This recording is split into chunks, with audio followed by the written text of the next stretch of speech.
Bonjour à tous. Allez, je vous propose qu'on commence ce conseil municipal. Alors, j'ai pas beaucoup de vent, on m'a conseillé de prendre un peu de miel au cas où.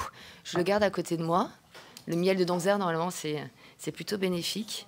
Et au pire, ça sera l'équipe qui prendra le relais hein, au moment où j'y arriverai plus du tout. Donc, dans les procurations, nous avons donc Christophe Montblanc qui donne procuration à Claude Janot. Laurence qui me donne procuration. Mathilde Perret à Karine Ménard. Patrick Scotto Di Carlo à Bernard Jamet.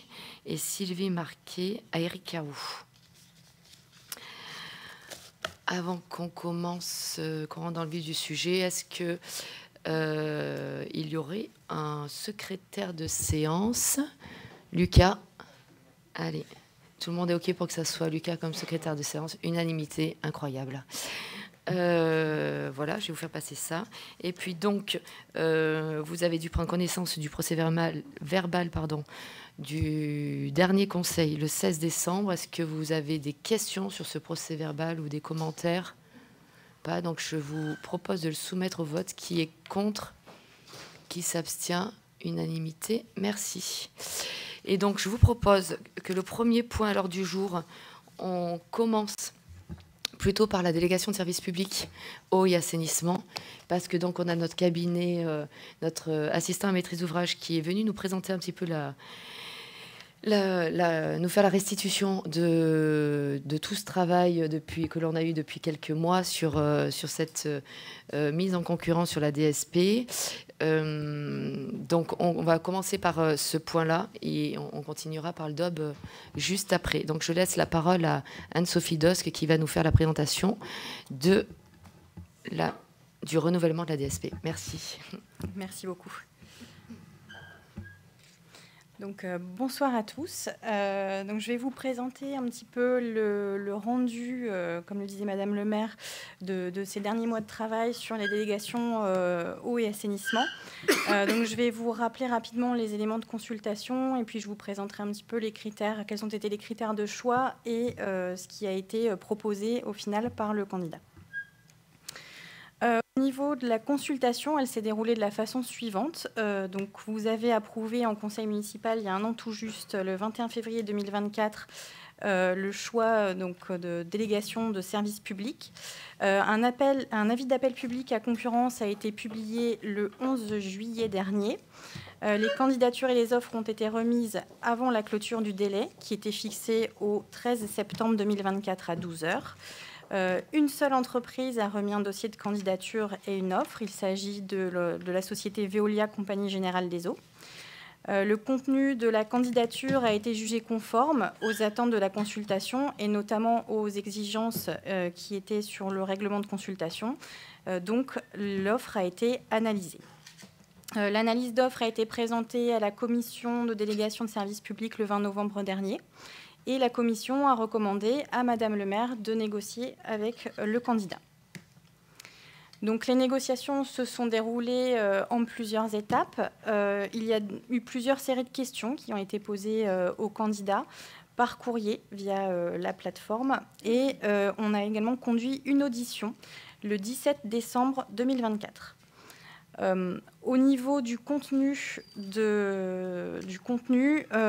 y avait des options qui avaient été demandées initialement aux candidats, 5 options pour le contrat eau potable et 10 options en assainissement.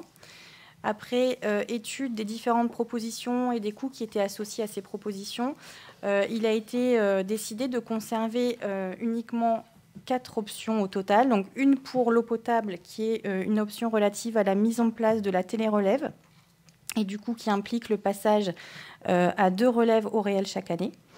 Et pour la partie assainissement, 3 options ont été conservées. Une option de sécurisation des postes de relevage, qui étaient des préconisations du schéma directeur.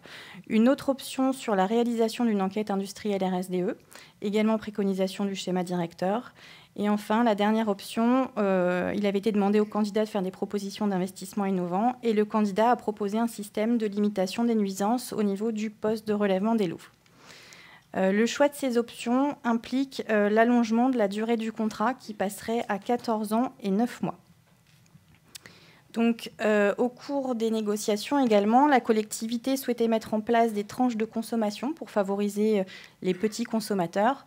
Et en cours de négociation, après une analyse un peu plus fine des consommations, ça n'a permis d'ajuster ces tranches de consommation pour la partie eau potable et de mettre en avant le caractère non pertinent de ces tranches sur la part assainissement. Le candidat a remis sa dernière offre le 21 janvier de cette année. Donc, je vais maintenant vous présenter quels étaient les critères de choix des offres. Alors, il faut savoir qu'il y avait différents critères qui étaient hiérarchisés.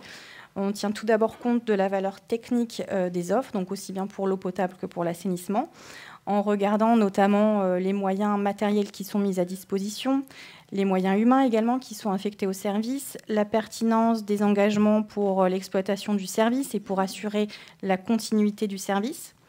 On regarde également la pertinence des engagements pour améliorer les conditions d'exploitation, la qualité de la méthodologie qui est proposée pour la préservation du patrimoine et notamment du renouvellement, et la pertinence des actions qui sont proposées en matière de développement durable.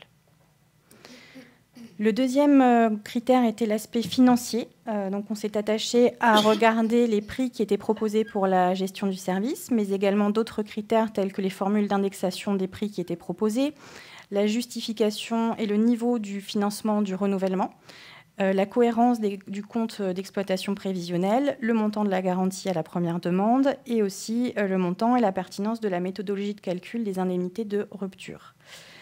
Et le troisième critère était la qualité du service, avec notamment la méthodologie qui est proposée pour les relations avec les usagers et la méthodologie proposée dans les relations avec l'autorité concédante, donc la commune en l'occurrence, pour favoriser la transparence de la gestion. Donc, je vais vous présenter maintenant de façon très synthétique les différents critères que l'on a vus juste à l'instant, qui ont été redécomposés en sous-critères. Donc, je vais essayer de synthétiser. Donc, on a regardé dans un premier temps les critères techniques avec, comme je le disais, tout ce qui concerne les moyens matériels qui sont mis à disposition pour exploiter les ouvrages et gérer le service. Alors, ce sont des choses qui sont communes à l'eau potable et à l'assainissement. Donc, dans les deux cas, l'organisation présentée était de bon niveau, qui permet a priori de garantir la continuité du service, la rapidité des interventions et la bonne qualité de service. Le candidat a proposé des délais d'intervention et de réparation satisfaisants et il a également proposé la mise à disposition de moyens locaux de gestion de crise qui étaient satisfaisants. Et il s'est également engagé à prendre en charge financièrement la gestion de crise sur une période de 72 heures. Au niveau des moyens humains qui sont affectés à l'exploitation du service, les moyens sont tout à fait adaptés aux besoins. Donc on a 1,91 ETP sur le contrat eau potable, plus 0,12 ETP qui seront spécifiquement dédiés à de la recherche de fuite. Et on a des moyens de 1,49 ETP sur la part assainissement. Au niveau de la pertinence des engagements pour assurer l'exploitation et la continuité du service, les engagements qui ont été proposés par le candidat étaient très satisfaisants. Au niveau de la pertinence des engagements pour améliorer les conditions d'exploitation, donc là encore que ça soit aussi bien pour l'eau potable et pour l'assainissement, les propositions qui ont été faites par le candidat permettent une gestion satisfaisante du service et des ouvrages. Il a également proposé des délais d'intervention, notamment en cas d'astreinte par exemple, très satisfaisants. Pour ce qui est de la méthodologie concernant la préservation du patrimoine, y compris le renouvellement, là encore, les engagements étaient satisfaisants. Le programme prévisionnel d'investissement était d'un volume financier qui était tout à fait adapté. À savoir que pour la partie eau potable, dans l'investissement, il a offert, il a compris dans son offre une borne de puisage et 2 capteurs de détection d'utilisation des poteaux incendie. Des critères en matière de développement durable lui ont également été demandés, qui sont globalement, là également, très satisfaisants, avec des choses assez variées. On passe maintenant aux aspects financiers avec la tarification du service. Je suis désolée, c'est peut-être un peu petit. Vous avez ici la tarification du service eau potable. Donc, dans la colonne à gauche, vous avez le tarif, merci, le tarif au 1er janvier 2024. On avait une part fixe à 29,12 € hors taxe. Alors, tous les prix qui vous sont présentés là sont hors taxe, hors redevance et concernent uniquement la part délégataire. Donc, dans la tarification actuelle, il n'y a pas de tranche de consommation qui est définie. Il y avait un tarif unique au mètre cube de 0,5256 € hors taxe par mètre cube. Et si on fait des simulations de facture type, donc une facture à 30 mètres cubes, on avait en moyenne 44,89 € hors taxe. Sur une facture à 60 mètres cubes, revenait à 60,48 € et une facture à 120 mètres cubes à 92,19 €. Et la part fixe représentait 31,6% du tarif total. Vous avez ici les tarifs qui ont été proposés par le candidat. Donc, on a l'offre de base, c'est-à-dire l'offre sans choix d'option. Et dans la colonne de droite, l'offre, les tarifs si l'on considère les options que nous avons choisies pour l'eau potable, à savoir la mise en place de la télérelève. Donc, si on prend le tarif options comprises, on se retrouve à une part fixe délégataire de 24 € hors taxe par an, contre 26,68 € dans l'offre de base. Et ensuite, on a une tarification par tranche. Donc, la première tranche, en fait, concerne...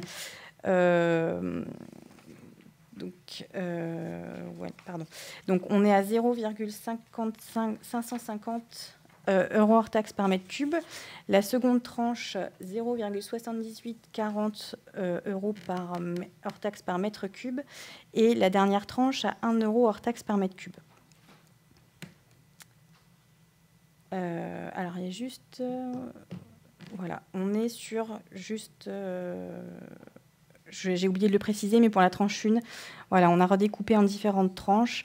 La tranche 1, c'est de 0 à 30 mètres cubes par an. La tranche 2, de 31 à 60 mètres cubes par an.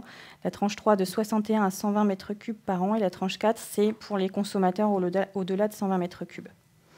Ce qui nous donne toujours au niveau de nos factures de référence. Donc, la 30 mètres cubes, on serait sur un tarif de 40,50 € hors taxe.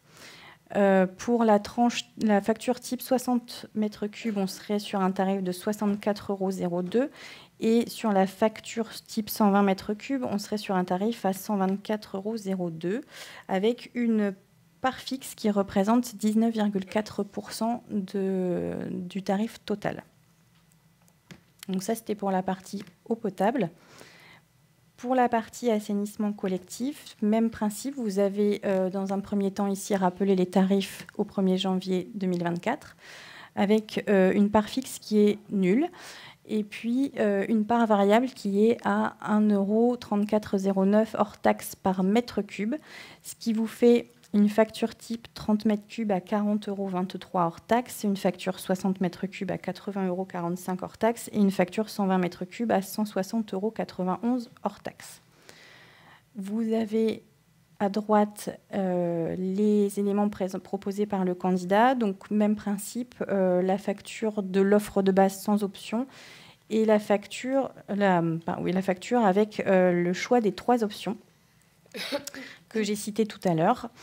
Donc, ce qui nous amènerait à une part fixe de 24 € hors taxe par an, une part variable dans le cadre du choix des 3 options, 1,025 € hors taxe par mètre cube, ce qui nous ferait une facture type 30 mètres cubes à 54,75 € hors taxe, une facture type 60 mètres cubes à 85,50 € et une facture type 120 mètres cubes à 147 € hors taxe. Et la part fixe représente au total 16,3% du montant total. Le tarif n'était pas le seul aspect qui était regardé d'un point de vue financier. On a également regardé la cohérence du compte d'exploitation prévisionnel. Que ce soit pour l'eau potable ou pour l'assainissement, il était très cohérent. On a également regardé le poids des frais généraux de structure par rapport au compte prévisionnel d'exploitation totale, aux charges totales.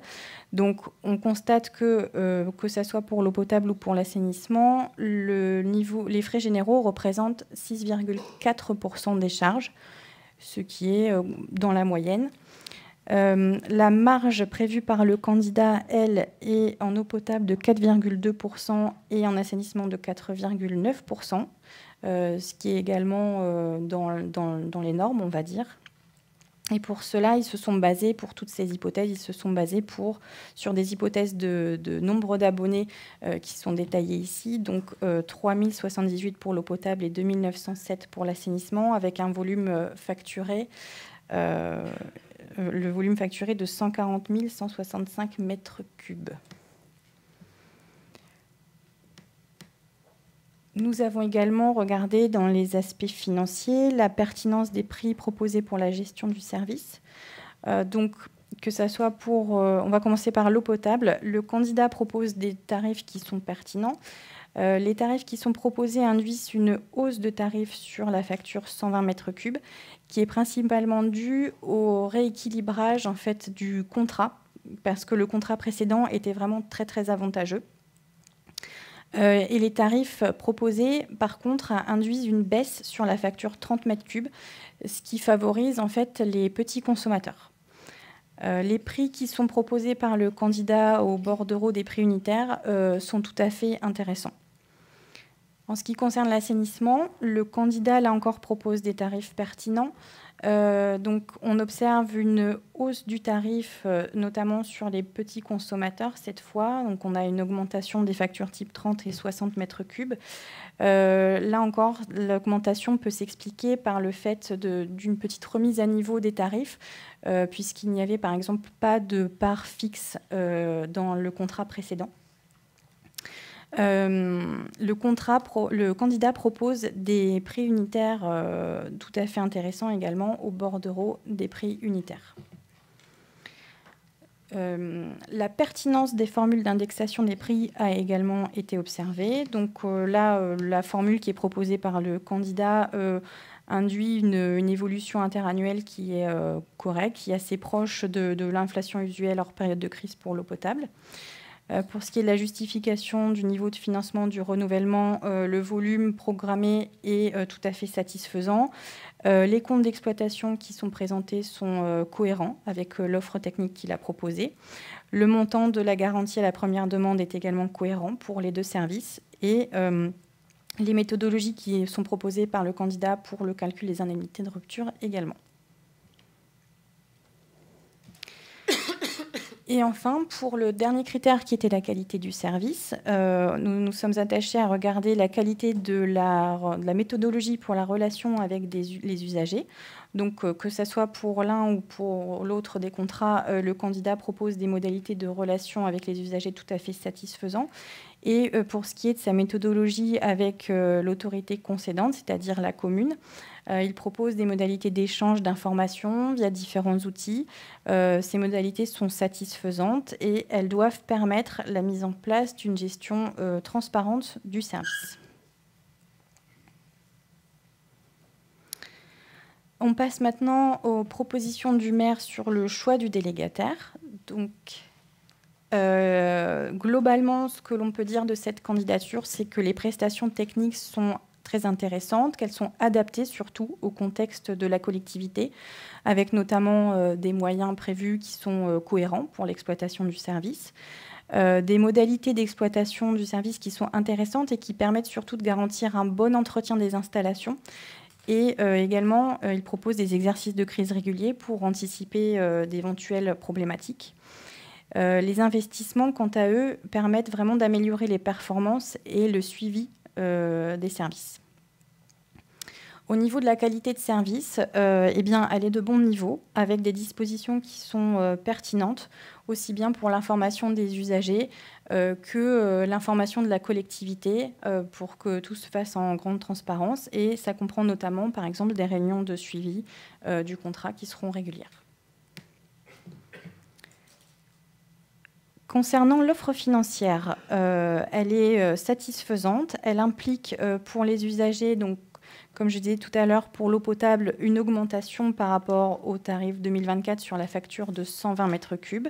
Cette augmentation, elle est beaucoup plus modérée sur la facture 60 mètres cubes et le tarif est même en baisse sur la facture 30 mètres cubes, ce qui permet de favoriser les petits consommateurs. Et comme je disais tout à l'heure, la hausse des tarifs, elle est principalement due à la remise à niveau de l'offre par rapport au contrat actuel qui était très avantageux. Concernant l'assainissement, donc on a une baisse par rapport au tarif 2024 sur la facture 120 mètres cubes. Et pour les factures 30 et 60 mètres cubes, la tendance est à la hausse. Et voilà, à noter également qu'il n'y avait pas de part fixe qui était actuellement au contrat. La proposition permet en parallèle d'améliorer le patrimoine du service, puisque le candidat s'est engagé notamment à installer 30 logueurs, à mettre en place également une borne de puisage, à installer des capteurs de détection d'utilisation des poteaux incendie et à mettre en place des équipements pour l'utilisation de l'eau industrielle au niveau du service assainissement. Le compte d'exploitation et l'assiette de facturation sont cohérents et le renouvellement des équipements sera renforcé et important et permettra de pérenniser le patrimoine et les investissements de la collectivité. Donc, Madame le maire propose donc à l'Assemblée délibérante le choix de l'offre de Veolia Eau, Compagnie Générale des Eaux, pour l'attribution des contrats de délégation du service public d'eau potable et d'assainissement collectif, avec le choix des options suivantes. Donc pour le contrat eau potable, la mise en place de la télérelève, et pour le contrat d'assainissement collectif, la sécurisation des postes de relevage et la réalisation d'une enquête industrielle RSDE et également la limitation de nuisances au niveau du PR des Loups. Les conditions tarifaires sont les suivantes. Donc, pour l'eau potable, comme pour l'assainissement, on a un abonnement qui sera égal à 24 € hors taxes par an et par abonné. Pour l'eau potable, on aura une tarification par tranche. Donc, avec la première tranche, 0,15 m3 par semestre, puisqu'on aura 2 relèves. La première tranche sera à 0,550 € hors taxe par mètre cube consommé. La deuxième tranche, entre 16 et 30 m3 par semestre, sera à 0,784 € hors taxe par mètre cube consommé. La troisième tranche, entre 31 et 60 m3 par semestre, sera à 1 € tout pile. Et la dernière tranche, au-delà de 61 m3 par semestre, sera à 1,235 € par mètre cube consommé. L'assainissement, lui, sera en tranche unique, avec une part variable égale à 1,0250 € par mètre cube consommé. Voilà, merci pour votre attention. J'en ai terminé avec cette présentation. Donc, si vous avez des questions, n'hésitez pas.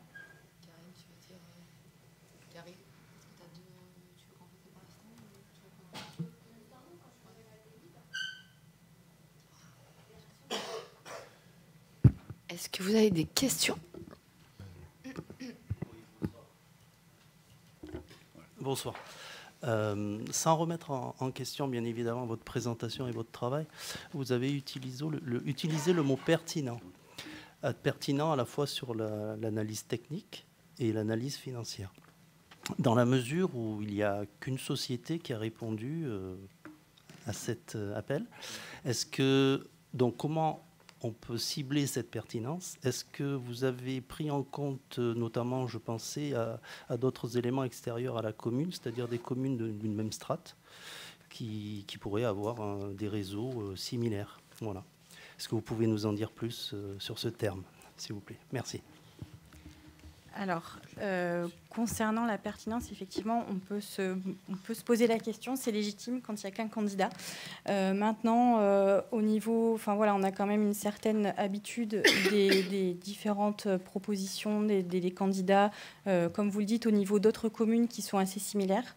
Et Veolia a fait une proposition qui était vraiment raisonnable et donc pertinente, malgré le fait qu'il soit le seul candidat. Mais oui, effectivement, on peut ajuster le curseur. On connaît en fait un petit peu quels sont les besoins en termes d'exploitation d'une commune similaire à Donzère, quels sont les équipements, le renouvellement qui est nécessaire. Donc ça nous permet effectivement d'ajuster et de voir que la réponse du candidat était tout de même adaptée. En ce qui concerne les BPU, c'est marqué. Vous dites BPU intéressant, oui. C'est pareil, intéressant, ça ne veut pas dire grand-chose en termes de consultation. Alors, il faudrait ressortir le BPU. Oui. Le BPU, notamment, on a demandé des tarifications, par exemple, en termes de branchement neuf, s'il y a besoin de fermeture de compteurs, ce genre de choses. Donc c'est des BPU classiques en fait que nous au niveau du bureau d'études on demande classiquement dans les offres et les candidats ont fait des propositions de prix qui sont dans la moyenne en fait, qui sont des bonnes propositions de prix. Vous avez intercomparé avec d'autres BPU en fait. Oui voilà, c'est par expérience quoi. Exactement. Et comment on peut expliquer qu'il n'y a que Veolia qui a répondu à l'appel d'offres? Alors ça, je ne pourrais pas vous l'expliquer. Après, je pense, déjà, eux sont déjà présents, ils sont le délégataire actuel. Après, voilà, moi, j'ai pas d'avis par rapport au fait qu'il n'y ait que Veolia qui ait répondu. Ça peut être pour différentes raisons, peut-être des raisons d'implantation, des raisons, je ne sais pas. Mais je n'ai pas la réponse, malheureusement, à cette question. Malgré le fait qu'on ait repoussé la date, en plus, pour favoriser un maximum de candidats. Oui, d'accord. Oui, j'ai vu 15 mois et 14 ans et 9 mois maintenant. Même pas cette date-là. Vous vous rappelez, on avait pris une délibération au mois de septembre, oui, octobre, pour qu'en fait, au lieu que le contrat s'arrête au mois de février, le 31 janvier, que ça s'arrête le 31 mars, justement pour se laisser plus de temps pour qu'eux puissent répondre. On avait décalé la date de fin de consultation pour essayer qu'il y ait au moins 2 candidats. On aurait bien aimé qu'ils puissent avoir un peu plus de concurrence.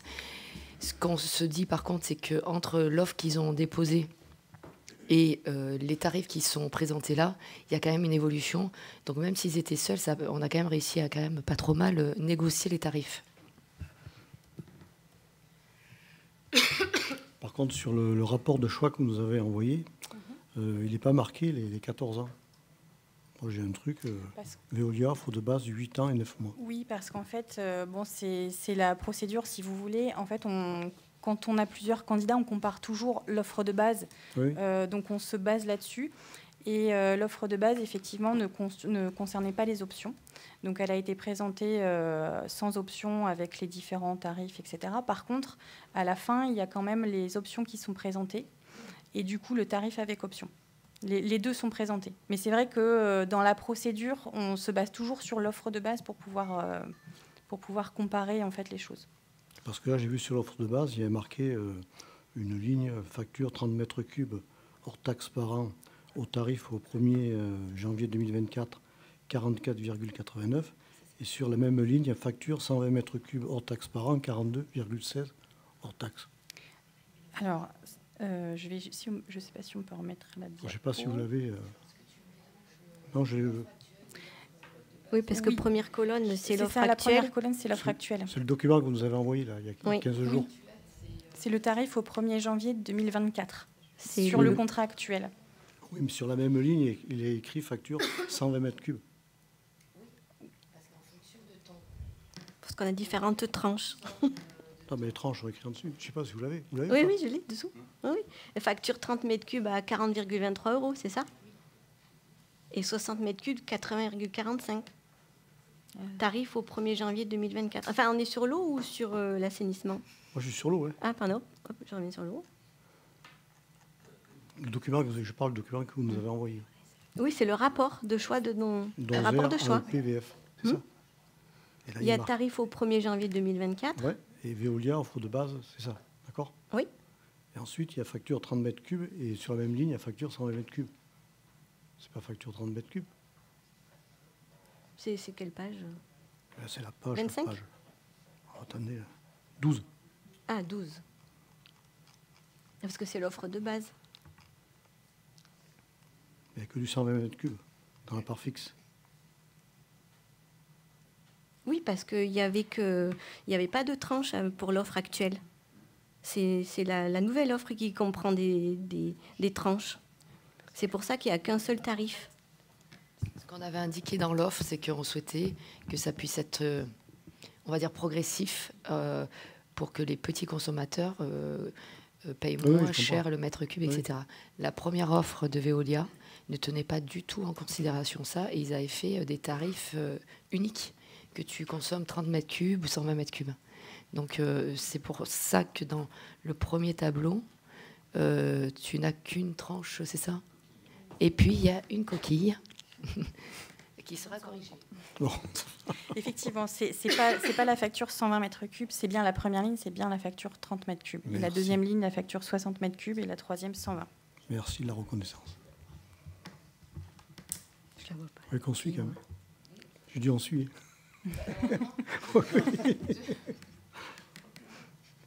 Et ensuite, le choix de 14 ans, donc ça a été, je pense, par les élus. Pourquoi ce choix de tant d'années de bloquer jusqu'en 2039 le système? Alors, d'un point de vue technique, le choix de basculer sur une durée plus longue, ça permet aussi au délégataire, parce qu'il a certains investissements, notamment par rapport aux options qu'on a choisies, et ça lui permet d'amortir en fait ces options sur la durée. Et puis du coup, ça vous permet d'avoir également un tarif avantageux, d'un point de vue purement technique et montage financier.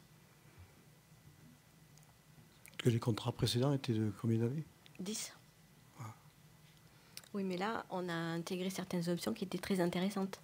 Par exemple, sur le potable, la télé-relève, c'est quelque chose qui permet à chaque consommateur de maîtriser sa consommation. Oui, un peu comme le Link qui... Voilà. Oui, donc ça, c'est super parce qu'on peut détecter les fuites.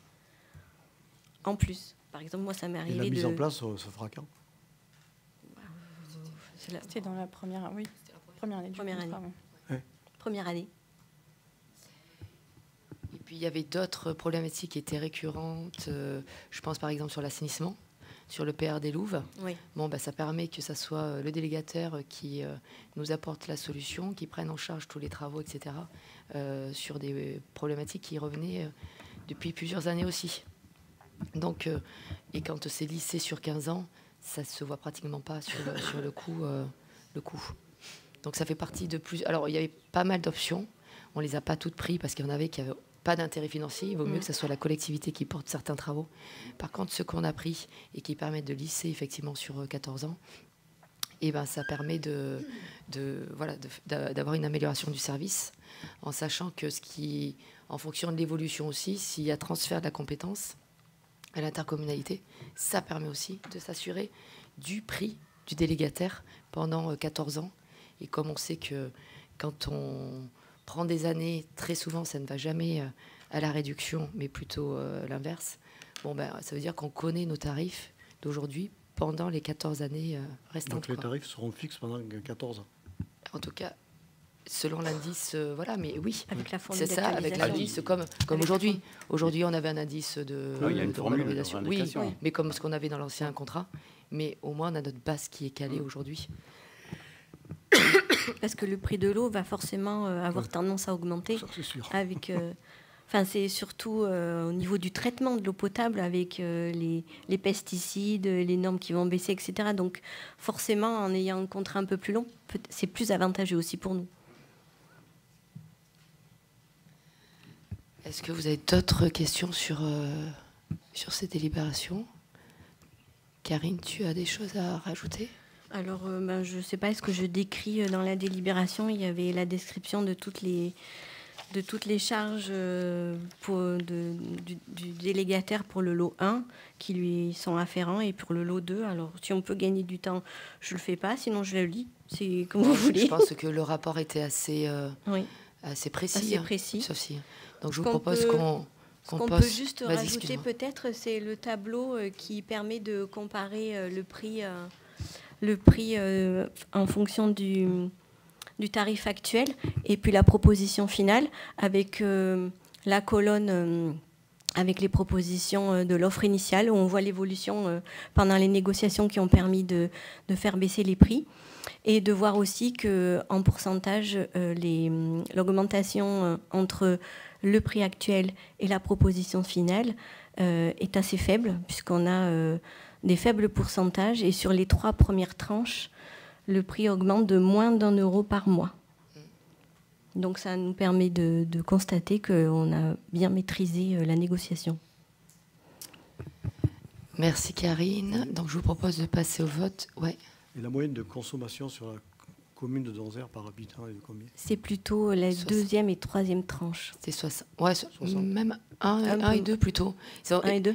Au début, on avait été parti sur 3 tranches, c'est-à-dire 60, 120. Et donc, en dessous de 60, 60, oui. Voilà.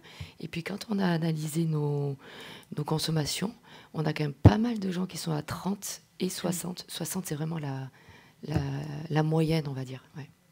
30, c'est plutôt pour les résidences secondaires, c'est ça? Non, parce qu'on n'a pas de résidences secondaires. On en a pas beaucoup, mais c'est plutôt, en fait, les logements où ils sont 1 ou 2, où il y a 1 ou 2 personnes. On voit bien, de toute façon, les foyers sont de moins en moins denses. Donc ça se retraduit aussi dans nos factures derrière, quoi. Je soumets au vote. Alors, je ne sais plus, parce que je n'ai pas la note de synthèse. On a une délibération pour les 2 contrats. Donc, qui est contre? Qui s'abstient? Donc, 6 abstentions.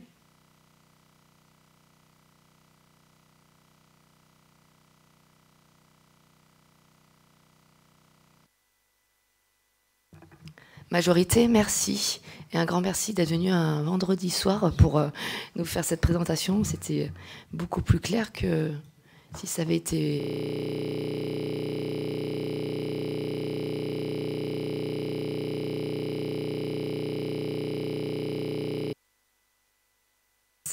Merci beaucoup. Je vous propose qu'on passe sur le rapport d'orientation budgétaire. Alors, comme tous les ans, et encore plus cette année, c'est Dominique qui va nous présenter toute la partie fonctionnement pour faire un peu un état des lieux. Et je prendrai la parole après.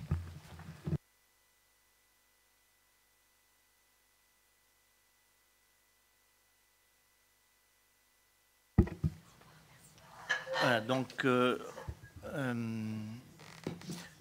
tout d'abord quelques éléments sur le contexte macroéconomique, mais très rapide. Hein. Donc la loi de finances 2025 qui a fini par être votée au Parlement a été bâtie sur un taux de croissance du PIB de 0,9% et une inflation de 1,7%.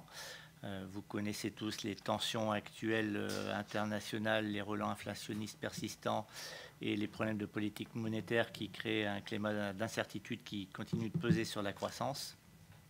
La situation des finances publiques nationales avec un déficit très élevé de plus de 5,5% du PIB et un endettement de plus de 110% qui pèse sur les projections économiques, en particulier dans un contexte actuel d'incertitude politique.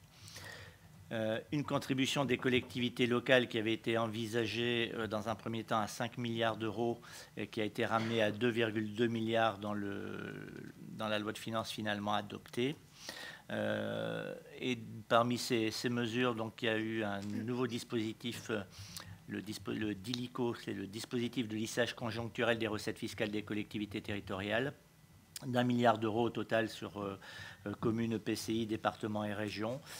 Pour la commune de Donzère, il y aura un montant, mais qui reste marginal, à hauteur de 3 800 euros. Il est bien plus important pour certaines communes voisines. Augmentation du taux de cotisation de la CNRACL. Donc, on a 3 points de plus à financer cette année et également, enfin, ce sera pendant 4 ans, il y aura 12 points au total. Donc, c'est 45 000 euros de plus cette année. Il y aura encore 45 000 euros l'année prochaine en plus. Et tout ça, donc voilà, donc à la fin, ça va peser pour 180 000 euros au final. Donc, ça n'est pas neutre. Au niveau donc du budget de la commune, les estimations pour le produit fiscal de la commune pour 2025 ont été basées sur l'évolution nationale des bases de 1,7%. Donc on sera sur une variation assez faible cette année. L'effort fiscal de la commune reste donc à 0,92 et le budget est bâti sur une hypothèse d'absence d'augmentation des taux de la fiscalité communale comme les années précédentes.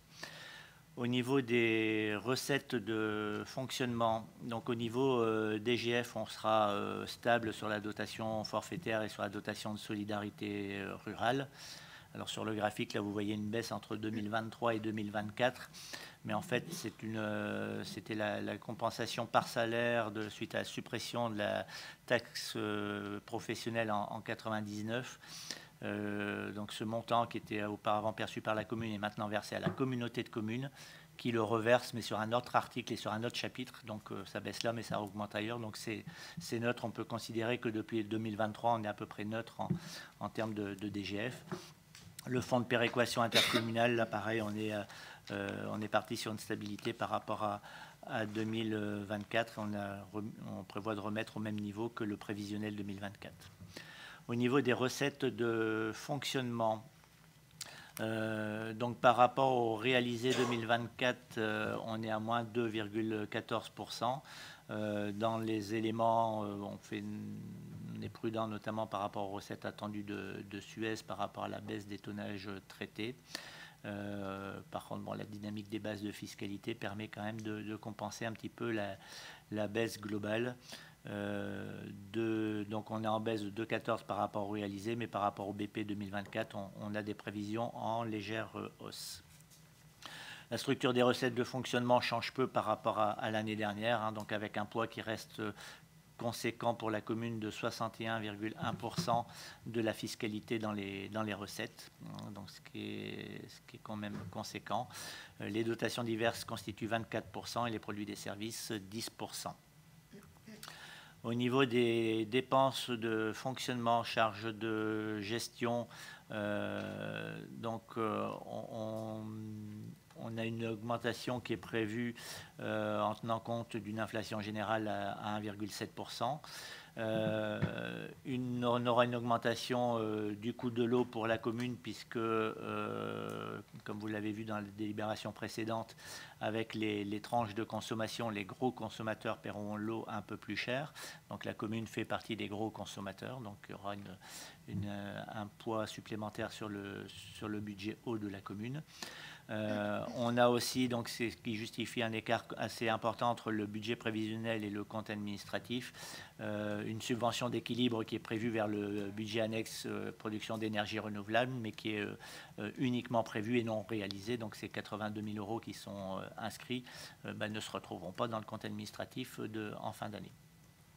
Donc sans cette subvention d'équilibre, la hausse elle est de 6,5%.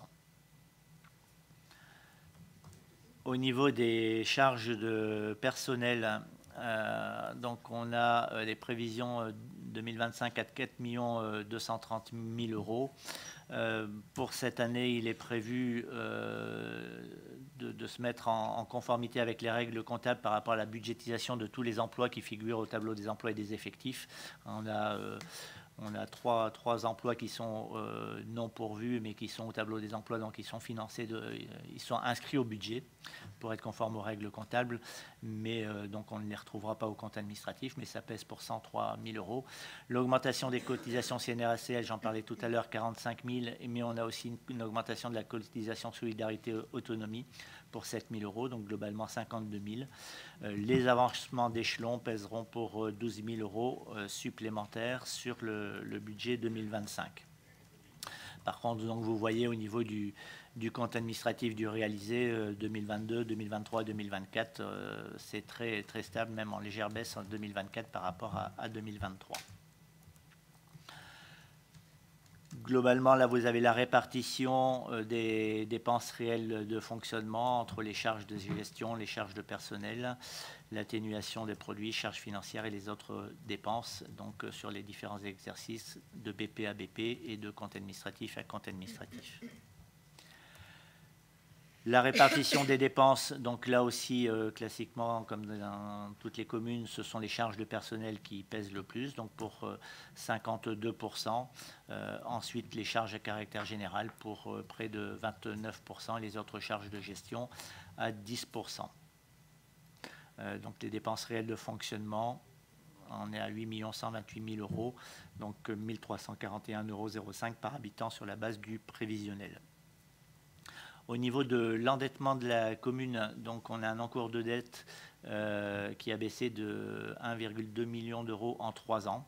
La dette par habitant atteint 643 euros en 2025, qui est bien en dessous de la moyenne de la strate, qui est à 782 euros. Vous avez, on le voit pas, enfin c'est assez clair là, à l'écran, mais c'est la petite droite du haut là en jaune vert pâle, donc qui représente la moyenne de la strate, donc qui est aussi en baisse, mais on voit que la dette par contre de la commune baisse plus vite que la moyenne de la strate. Donc depuis 2023, la commune est en dessous et en 2025, l'écart va encore s'accentuer avec une capacité de désendettement qui a 1,06 années, c'est-à-dire que si on consacrait toutes les recettes de fonctionnement à rembourser la dette en un an, ce serait fait. Donc on est très loin du seuil d'alerte qui est fixé à 12 ans. Au niveau des épargnes de la commune, on a donc une épargne qui est satisfaisante, qui a augmenté entre 2022 et 2023 et qui se stabilise en 2024. Je vous invite à regarder plutôt le graphique du bas qui représente l'épargne brute sans tenir compte des provisions pour gros investissements qui ont été faits qui, d'une année à l'autre, jouent sur l'épargne brute. Mais voilà, l'épargne brute réelle, c'est plutôt le graphique du bas, donc une stabilité entre 2023 et 2024. Et sur l'épargne nette, c'est pareil, sur le graphe du bas, il faut comparer le haut de la deuxième colonne avec le bas du 2024 de la troisième. Donc on est aussi sur une épargne nette qui est stable et qui est très satisfaisante.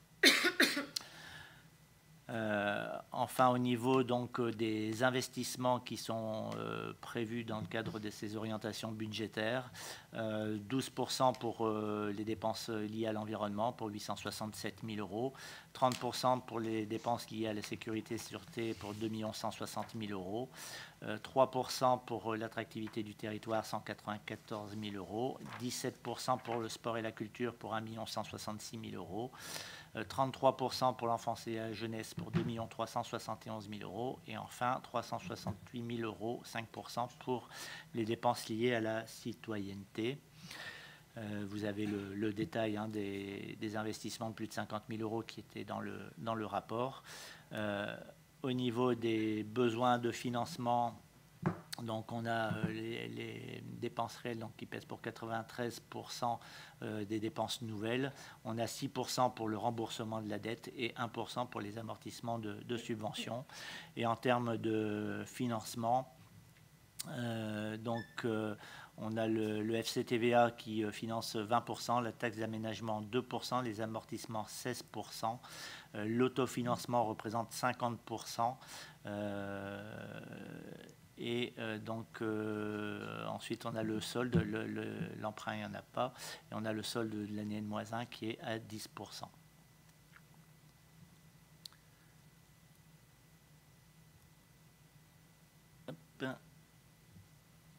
Les engagements pluriannuels, enfin.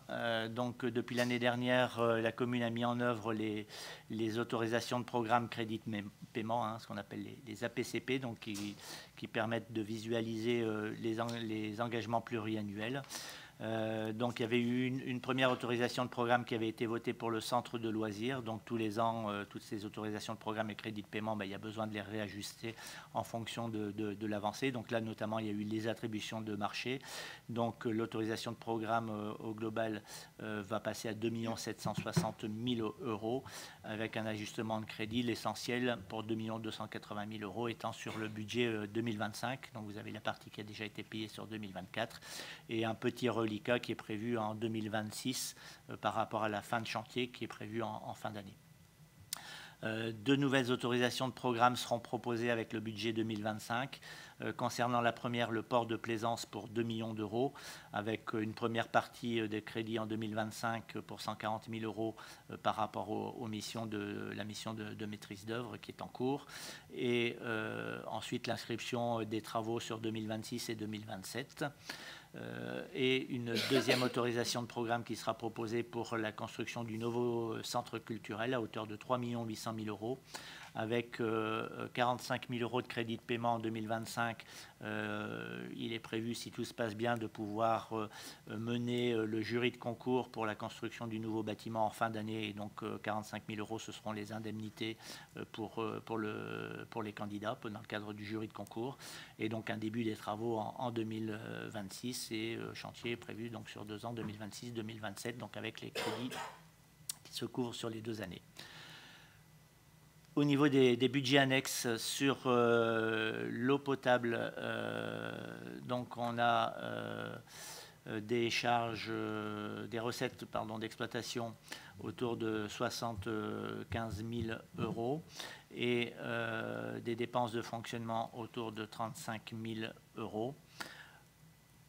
Au niveau de l'investissement, donc vous retrouvez les restes à réaliser donc sur les crédits. Donc il y a eu pas mal de travaux sur l'eau potable d'engagés qui se terminent notamment sur les barrages et Königsberg qui ont été dont une partie sera payée sur 2025. Donc ça fait partie des restes à réaliser assez importants tant en dépenses qu'en recettes. Et donc l'encours de la dette qui augmente en 2025 avec l'emprunt de 300 000 euros qui a été voté en fin d'année dernière. Sur le budget annexe assainissement, on est sur un budget en recettes de fonctionnement à 230 000 euros. En dépenses de fonctionnement, donc apparaissent en 2025 des charges financières liées à la souscription aussi de l'emprunt sur le budget annexe assainissement, là aussi pour 300 000 euros. Et donc on a en investissement, pareil, pas mal de restes à réaliser liés au chantier en cours, et donc l'inscription des autres investissements à venir dans le cadre du schéma d'assainissement. Et donc l'encours de la dette, là il n'y avait plus de dette sur le budget annexe assainissement, donc la dette à 300 000 euros qui apparaît à ce niveau-là. Dernier budget annexe, le budget production des énergies renouvelables.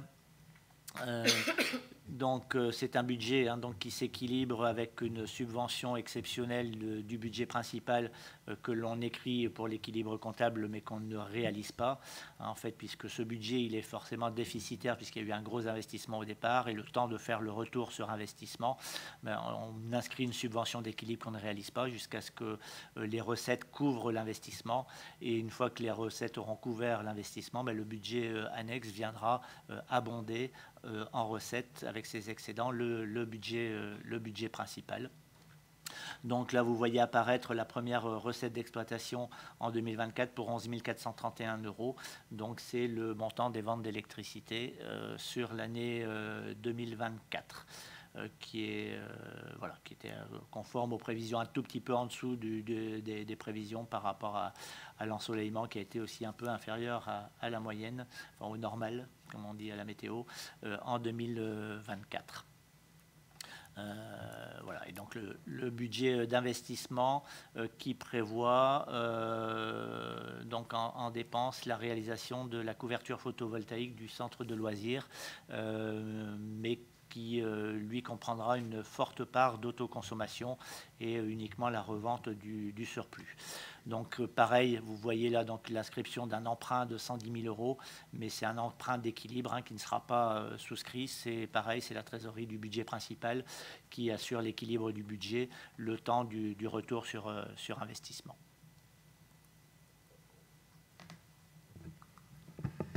Merci Dominique. Est-ce qu'il y a des questions sur ce débat d'orientation budgétaire, sur tous les éléments présentés, tant en fonctionnement qu'en investissement? Nous, on va revenir sur bien sûr le taux. C'est le taux d'imposition sur Donzère. On s'aperçoit quand même que depuis 2022 jusqu'à 2025, le plan fiscal de Donzère subit une augmentation d'environ 21%. C'est une constatation réelle par rapport aux chiffres.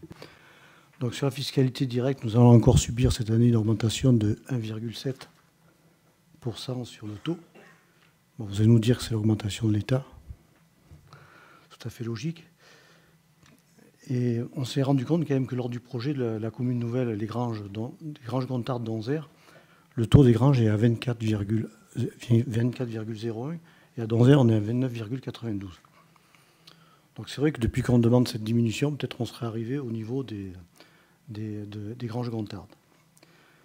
Mais comme la conjoncture économique à l'heure actuelle et sociale est très défavorable, c'est pour ça qu'on vous demande encore à nouveau cette année, l'ensemble des élus de l'opposition vous demande, pour l'ensemble des administrés de la commune de Donzère, que le taux fixé à 29,92 soit positionné à 28,22, ce qui amènerait le retrait des 1,7 que nous allons subir encore cette année.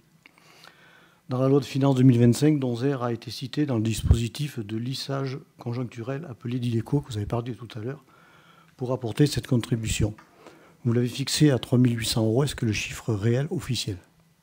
Donc les trois questions que, sur ce premier point qu'on vous pose, c'est quelle est votre position sur la réduction du taux? La deuxième question, quel est le rôle et le calcul du coefficient correcteur sur ces taux? Et donc, bien sûr, la question que je vous ai posée auparavant, c'est la contribution d'IDECO pour Donzère. Vous avez estimé à 3 800 €. Est-ce réel? Parce que sur les connaissances des journaux, donc Donzère a été cité avec Pirellat et Saint-Paul-Trois-Châteaux. Donc, pour ma part, c'est les trois premières questions que... Il y aura d'autres questions, mais bon, si on peut élaborer au fur et à mesure.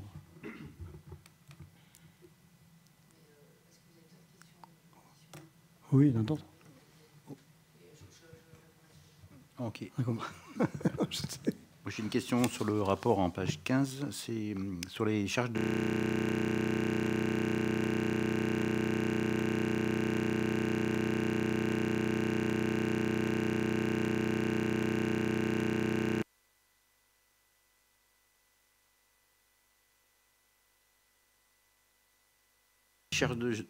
ça marche. Sur les charges de gestion, du coup, il y a une augmentation de 10%. Déjà, si vous pouvez expliquer un petit peu ce que contiennent les charges de gestion et pourquoi il y a 10% d'augmentation entre 2024 et 2025. Et aussi, dans le même tableau, page 15, qu'est-ce qui explique la baisse importante sur les autres dépenses qui passent de moins 90%, en gros. Tableau, 90%. C'est écrit comme ça. 89,93%. Tableau, page 15, en haut. Autres dépenses. On passe de 324 000 à 32 700.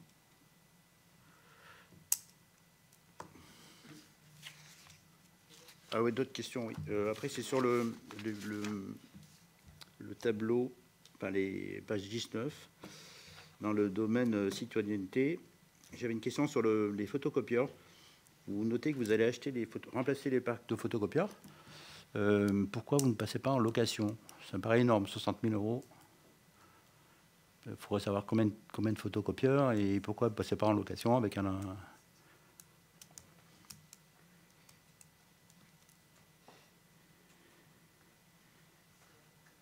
Et après, j'avais une question sur le ruisseau des Roches, les 48 000 €, ça correspond à quoi? Enfin, sur le pavé environnement. Oui, mais si tu veux pas ça.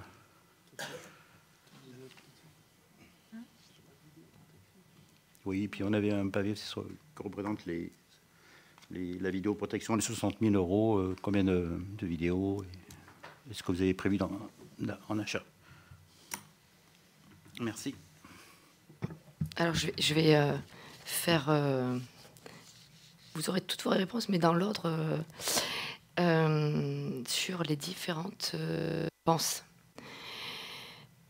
Effectivement, il y a une évolution sur les charges à caractère général, parce qu'il y a quand même pas mal de dépenses qu'on ne maîtrise pas, comme l'entretien, par exemple, des locaux, les assurances, où ce sont des tarifs... pratiquement qu'on nous impose.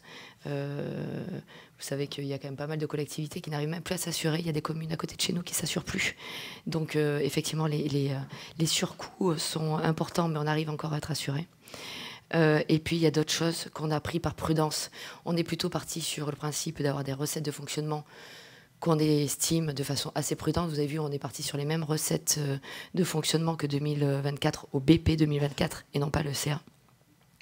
Et sur les charges, par contre, donc il y a des dépenses, des augmentations qu'on connaît, assurance, entretien locaux, l'eau, et la partie sur d'autres choses où on a été un peu plus précautionneux sur l'alimentation par rapport à la cantine, parce qu'on ne sait jamais trop où on va. Jusqu'à présent, on a à peu près réussi à maintenir l'évolution. Il y en a eu une, mais elle aurait pu être beaucoup plus importante. Donc là, on a potentiellement anticipé l'électricité, les frais de formation. Voilà, il y a quand même des éléments. Et c'est vrai que ça impulse des charges qu'on a qui sont un peu plus fortes. Tout ça pour venir sur la partie des autres dépenses, où vous voyez la baisse des 90%, c'est simplement que les provisions, dans ces autres dépenses, il n'y avait que les provisions. Donc au fur et à mesure qu'on a fait les travaux qui étaient prévus dans les provisions des années précédentes, et ben, notre provision, elle diminue, d'où la baisse de cette ligne autres dépenses. Je reste sur la partie fonctionnement parce que la petite musique, effectivement, de Noël de tous les ans sur la partie fiscalité, on l'entend, hein, il n'y a pas de souci.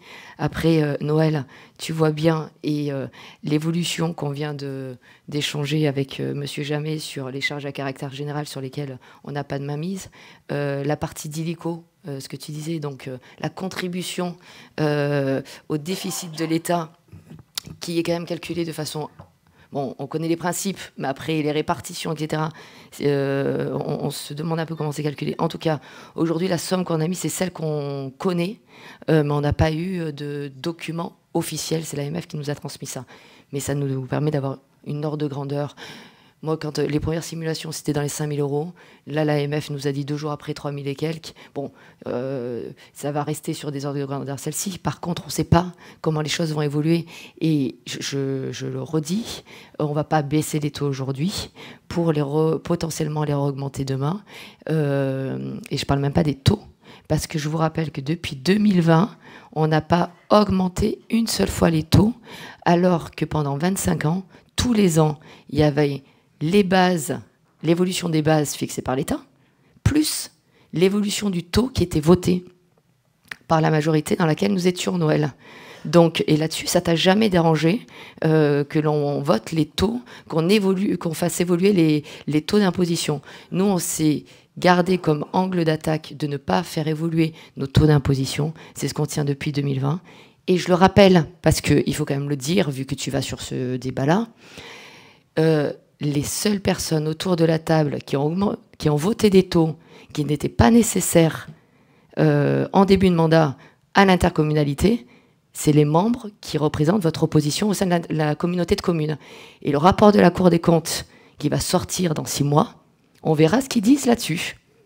Mais quand je suis intervenue en 2021 en disant que les taux de l'intercommunalité, on les augmentait beaucoup trop par rapport à notre besoin, vous avez quand même voté. Nous, on n'a pas voté.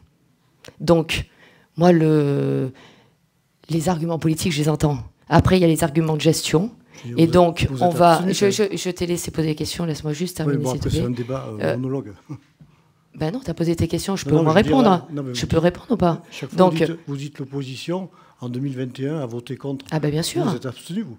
Oui, mais en tout cas, on n'a pas validé quelque chose qui n'était pas cohérent, parce qu'on le savait. Oui. Et si tu reprendras les interventions lors du Conseil communautaire, je l'ai clairement dit, que l'intercommunalité avait besoin effectivement de faire évoluer ses taux, mais pas 2 fois plus que ce qui était nécessaire.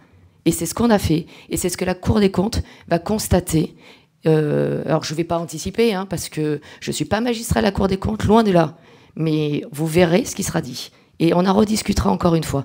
Donc, moi, ce que je vous propose, c'est de ne surtout pas toucher au taux. C'est ce qu'on fait depuis le début du mandat. Et on le voit bien, on a eu le surcoût de l'électricité 2022-2023, je crois. On a eu le Covid qui était avant. On a aujourd'hui des charges qui évoluent et la participation des collectivités au redressement de l'État. Et ça, à mon avis, je ne veux pas être pessimiste, mais à mon avis, ça va être... C'est la petite lorgnette et on verra ce qui arrive les prochaines années. Donc non, on ne baissera pas les taux pour potentiellement les réaugmenter l'année prochaine ou dans quelques années. Aujourd'hui, on a une stabilité Et nos taux, on ne les augmentera pas. Et ils resteront stables comme ce qu'on a prévu. Je veux dire, il ne faut pas dire que les impôts n'augmentent pas. Les impôts augmentent, c'est une réalité. Mais moi, je te parle de taux. Nous, on a un pouvoir, c'est sur les taux. Mais les taux, on peut... Donc, on n'augmente pas. On peut éviter de les augmenter, on peut les réduire. Ouais. Alors, comment tu finances ton augmentation de points de la CNRACL, qui te fait une augmentation de 50 000 euros, effectivement, l'État, les marchés de ménage sur lesquels on a revu nos nécessités de ménage, et on se retrouve encore avec des évolutions sur le marché de ménage parce qu'on sait que tout explose, les matières premières, l'ARH, etc. Comment tu fais quand il y a une augmentation des assurances? Ta diminution, tu la diminution que tu demandes, c'est ça qui couvre exactement toutes ces dépenses-là. Quand on regarde le budget, on est en excédent. C'est ce qu'on n'arrive pas à comprendre, je veux dire. On est en excédent. Non, mais là, on est équilibré. Hein. On est équilibré. Bon, oui, sur le budget de fonctionnement, on est équilibré. On fait hyper attention. Là, on est équilibré. On est équilibré aujourd'hui. On fait très attention en interne parce qu'il n'y a aucune dépense, justement, qui est farfelue. Et c'est pour ça, pour revenir sur les histoires de photocopieurs, par exemple, photocopieurs, effectivement, on pourrait les mettre en location. Le problème, c'est qu'on ne récupère pas la TVA dessus. Et c'est qu'on part sur des dépenses qui sont récurrentes. Et tous les ans, on aura des frais de location et donc des charges de gestion courante qui augmenteront encore. Donc nous, on a pris le parti, parce qu'on l'a calculé, on a pris le parti de rester en investissement. Ça ne veut pas dire qu'on fera tout sur cette année. On a regardé, parce qu'on s'est fait la même réflexion en interne en se disant autant de photocopieurs. En même temps, notre parc photocopieur commence à être un peu vieux parce que ça fait un moment qu'on les avait changés. Ça ne date pas de ce mandat-là. Et quand on regarde photocopieur par photocopieur, on peut peut-être arriver à gratter 2-3 photocopieurs. C'est possible. Mais on a les écoles, on a la médiathèque, donc à part peut-être un photocopieur à l'annexe de la mairie, ça va pas non plus, ça va pas faire énormément baisser. Comment ? En tout cas, quand vous avez énormément de sites, vu qu'on a des services qui sont de partout, je pense au pôle petite enfance, centre de loisirs, notre médiathèque, les écoles. Les écoles, on a quand même 3 écoles, qu'il y en ait un à chaque étage. À l'école André-Julien, ça ne me choque pas non plus, parce qu'elles ne vont pas courir à droite à gauche. Bon, voilà, on n'est pas non plus dans l'excès de photocopieurs, loin de là. Donc,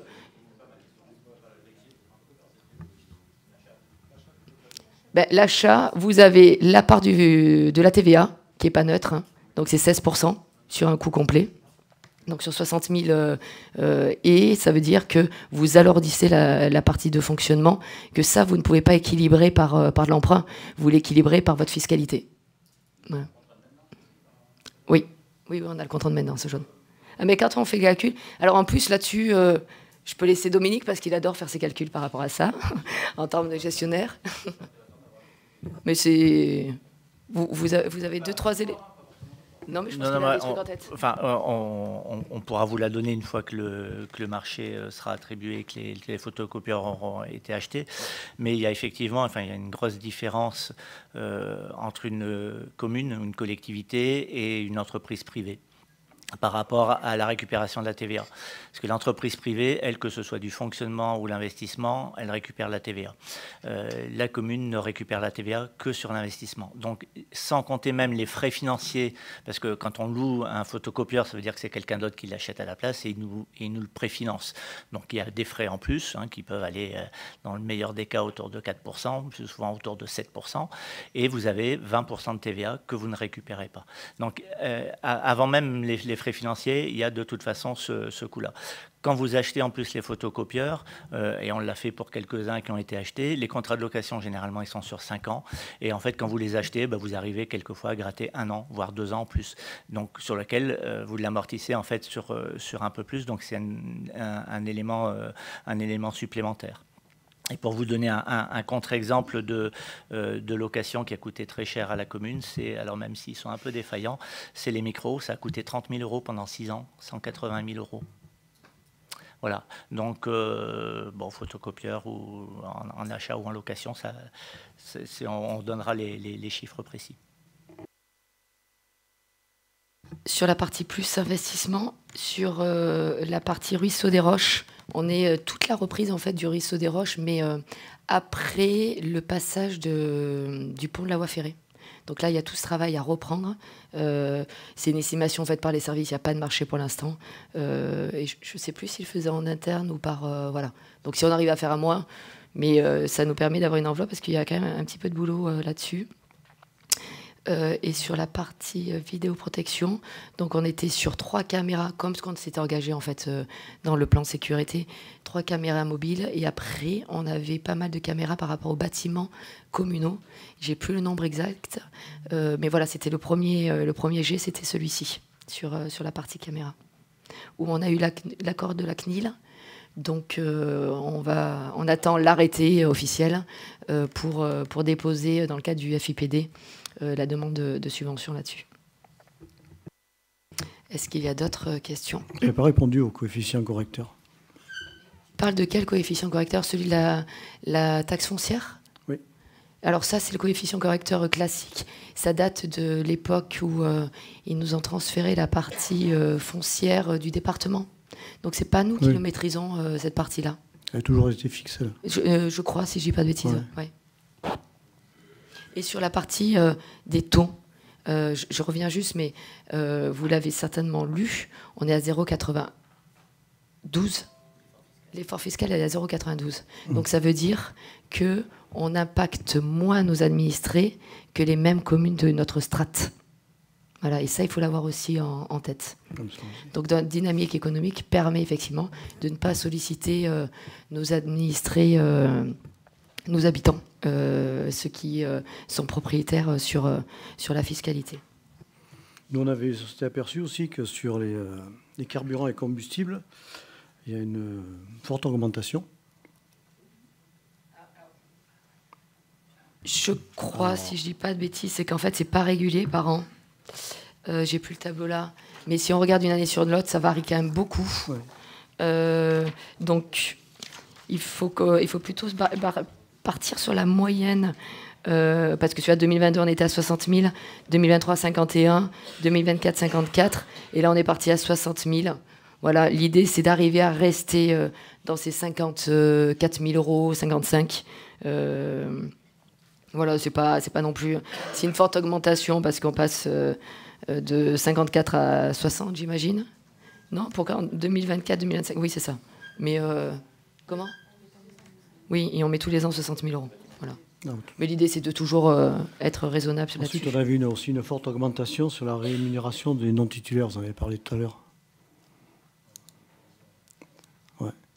On peut avoir des explications. C'est notre prévision. Vous savez, le fait qu'on ait chiffré tous les emplois, mais il n'y a pas vocation à les intégrer.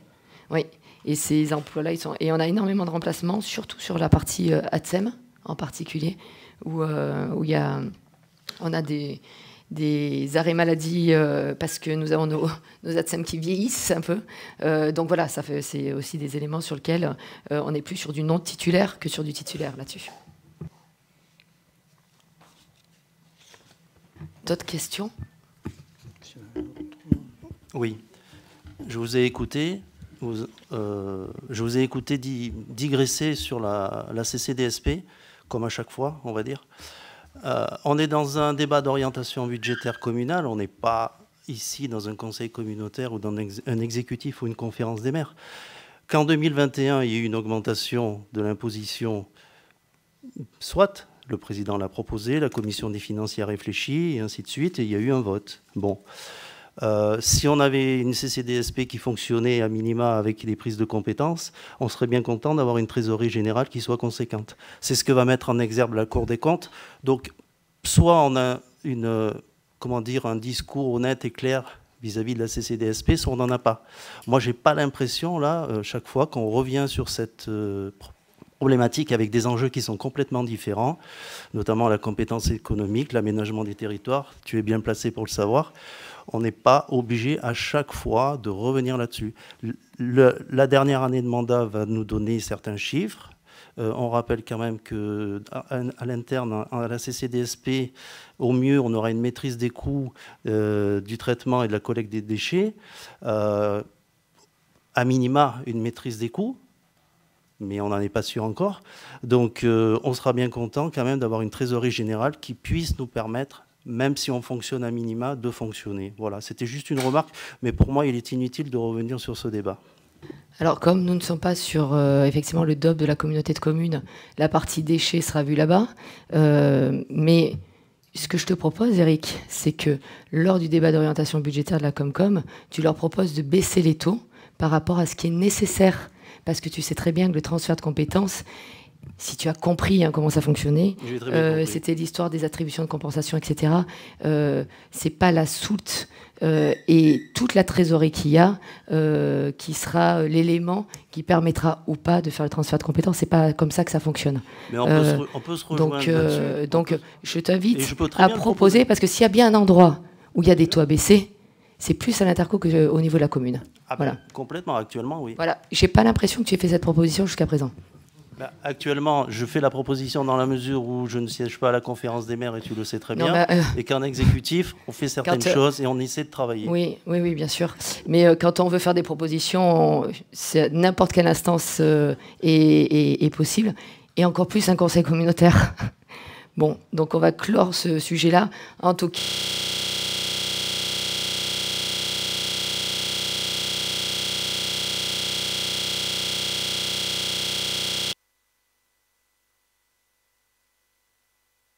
Est-ce qu'il y a d'autres questions sur le rapport d'orientation budgétaire? Juste une question sur les engagements pluriannuels. Est-ce que c'est dans l'ordre croissant, je veux dire, les centres de loisirs, le port de plaisance, le centre culturel, ou le centre culturel peut être fait avant le port de plaisance? Est-ce que... si tu regardes le timing, oui, c'est fait.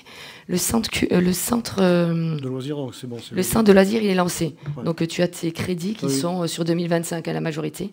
Que et après, le port de plaisance et le centre culturel, ça sera plutôt en fonction de quand on aura toutes les autorisations, tous les éléments techniques. Le port de plaisance, pour rappel, si on n'a pas de désengagement des partenaires financiers, il est très bien financé. C'est pas ça qui impactera les deux avanceront conjointement, centre culturel, port de plaisance.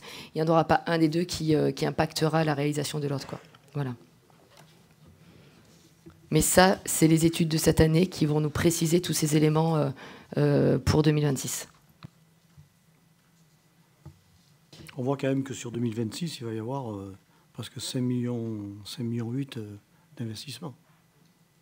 Bon, là, on est sur 7,3 millions, 8. Donc ça nous laisse encore 2 millions de marge. Non, je plaisante. Non, mais voilà. Et puis après, les projets, ils évoluent. Le centre culturel, on pensait que ça irait un peu plus vite et que ça viendrait. Voilà, donc chaque projet évolue. Il y en a d'autres qui se présentent parce qu'il y a des subventions qui peuvent arriver, parce qu'il y a un intérêt de la commune à partir sur ces projets-là. Quand on regarde tous les projets qu'on a eus depuis 2020, il y en avait qui étaient prévus dans le programme que l'on avait proposé, d'autres qui n'étaient pas prévus, qu'on a aussi réalisé, parce qu'il y avait ce besoin pour améliorer le cadre de vie des Donzérois, pour apporter des services en plus à la population, etc. Donc chaque année, c'est un nouveau DOB. Et effectivement, ce qu'on présente aujourd'hui pour 2026, on le rediscutera et peut-être qu'on ne sera pas exactement sur ces mêmes chiffres avec ces mêmes orientations-là. Mais c'est simplement que sur des gros investissements dont on discute depuis un petit moment, c'est important aussi de montrer qu'ils sont bien inscrits dans la dynamique que l'on souhaite. Parce qu'en vérité, on va rentrer dans une phase de campagne électorale. Donc est-ce que c'est opportun de lancer tout en tout cas... que ça soit sur le centre culturel ou le port de plaisance, la PCP, elle est plutôt pour pouvoir engager les travaux. Que on soit dans une démarche électorale ou pas, même si on rentre en campagne.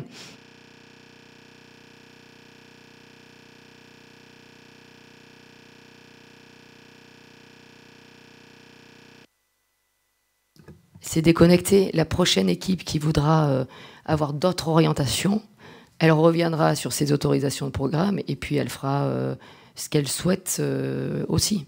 Donc chaque équipe pourra fonctionner et projeter en fonction de ses engagements, quoi. Ça, ce qu'on présente aujourd'hui, ça n'engage pas la prochaine équipe qui sera élue en 2026. Donc en plaisanterie, là, c'est vrai que dans les investissements, vous auriez pu mettre les micros sur cette année. Oui, mais vous avez constaté quand même que ça faisait 2-3 conseils où ça fonctionnait bien. Oui, là, on était contents. Bon, ben, on va rappeler le prestataire. Mais comme on fait des économies sur tout, quand ça fonctionne, les 2-3 conseils, quand ça fonctionnait, c'était bien. Après, si vraiment on changera, mais on ne dépensera pas 30 000 € par an pour des micros, je vous rassure. Allez, je vous propose de prendre acte de ce rapport d'orientation budgétaire et de ce débat. Vous êtes OK pour prendre acte? Pas d'opposition, pas d'abstention. Merci à vous. Et donc, on passe au point numéro 2, qui, oui, c'est encore moi, c'est l'ouverture des crédits d'investissement pour l'année 2025. Donc, en attendant qu'on vote notre budget on pense début avril, on vous propose de pouvoir commencer à investir et d'ouvrir les crédits d'investissement à hauteur de, je ne sais plus parce que j'ai perdu de 1 196 000. Est-ce qu'il y a des questions? Pas de questions? Oui. Ça veut dire juste une remarque. C'est vrai qu'on fait des projections, on vote du budget principal 2025, alors que si en amont, le DOB était fait en amont et le budget serait fait un petit peu en avance, on n'aurait pas cette délibération. Cette année, chaque année. Oui, mais cette année, je trouve que c'est pas plus mal qu'on ait voté là. Il y a même d'autres collectivités qui ont décalé leur budget parce qu'on a quand même une loi de finances que depuis, je sais pas, 2 semaines à peu près. Et voilà, en fonction de ce qui se passait, ça pouvait avoir beaucoup plus d'impact que les 5 000 € qui sont là. Donc, en tout cas, de voter maintenant, ça ne nous a jamais empêché d'avancer. Au contraire, ça permet qu'on ait la fiscalité qui soit bien calée, nos recettes de fonctionnement qui soient à peu près claires par rapport à ça. Je vous propose de passer au vote. Qui est contre? Vous êtes contre? Comment? Ah, non, mais oui. Après, tout le monde peut évoluer aussi, hein. Voilà, mais bon, surtout sur une ouverture de crédit, bon. OK, donc qui s'abstient? La majorité, merci beaucoup. Héloïse, adhésion à la marque, Petite Cité de Caractère. Bonsoir. Alors, considérant que l'association Petite Cité de Caractère de France met en œuvre les moyens de mutualisation des actions de promotion et de communication, considérant la volonté de la municipalité de valoriser et préserver le patrimoine architectural et culturel de la commune, considérant que Donzère présente sur son centre historique un patrimoine bâti remarquable et un patrimoine paysager remarquable témoignant de son histoire et de son identité, considérant que l'adhésion à la marque Petite Cité de Caractère permettrait de renforcer l'attractivité touristique de la commune tout en bénéficiant d'un accompagnement spécifique en matière de conservation, de mise en valeur et d'animation du patrimoine, considérant que cette adhésion s'inscrit dans la continuité des actions engagées en faveur du développement patrimonial, culturel et touristique de la commune, considérant que la marque Petite Cité de Caractère constitue un gage de qualité de reconnaissance nationale du patrimoine communal, considérant enfin que la commune s'engage à respecter la charte de qualité du réseau et à mettre en œuvre les actions nécessaires pour répondre aux critères d'éligibilité, le conseil municipal est invité à approuver le dépôt d'une candidature de la commune pour l'adhésion à la marque Petite Cité de Caractère et autoriser Madame le maire ou en cas d'empêchement un adjoint à effectuer toute démarche consécutive à cette décision et à signer au nom et pour le compte de la commune toute pièce de nature administrative, technique ou financière nécessaire à l'exécution de la présente délibération. Merci Héloïse. Est-ce qu'il y a des questions? Le budget, est-ce gratuit ou est-ce payant? Je ne sais plus combien c'était le montant. C'était alors vraiment pas grand-chose. J'ai un doute. On va le rechercher, mais c'était... Vous voulez attendre pour voter, pour savoir, mais c'était vraiment pas... Parce que sinon, ça nous aurait interpellés. Tu regardes, Morgane? Vous voulez qu'on passe sur la délibération en attendant ou vous votez quand même? On vote? Ah non. Non, parce que sinon, on préfère les investir, sinon. Non, mais même pas ces montants-là. On passe au vote et puis on vous confirme dès qu'on l'a. Qui est contre? Qui s'abstient? Unanimité, merci. Création d'un site patrimonial remarquable. Alain.